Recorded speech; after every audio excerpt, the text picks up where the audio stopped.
Ce week-end, on était à Lorient, en Bretagne, et on repart sur une nouvelle mission déjà. Il y a beaucoup d'activités pour le public, et bien sûr, pour accueillir les gens dans les ateliers, dans les conférences, dans les visites du bateau. L'expédition Trek, elle est singulière parce qu'en fait, on va avoir une seule et même équipe globale qui va à la fois échantillonner, étudier la biodiversité dans la mer et la pollution dans la mer. Et en même temps, on aura des équipes à terre qui vont longer en même temps que la Golette Tara en mer, les côtes européennes, pour échantillonner la même chose, mais à terre.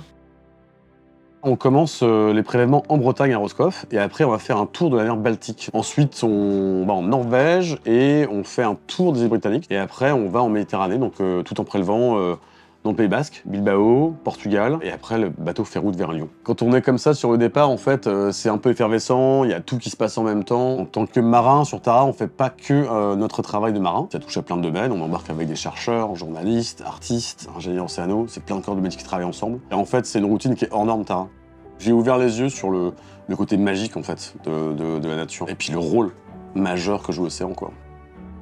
Notre objectif, c'est vraiment de recréer une culture de l'océan, un nouveau récit autour de l'océan. Aujourd'hui, le récit qu'on a est très dans l'émotion. C'est-à-dire qu'on a peur de l'océan parce qu'on a vu les dents de la mer. On se sent bien parce qu'on entend le bruit des vagues, c'est apaisant, c'est un loisir. On sait que l'océan est la clé de la vie sur Terre et que c'est maintenant ce récit-là qu'il faut raconter au vu des enjeux sociétaux et le rôle essentiel de l'océan en fait dans l'avenir de notre planète.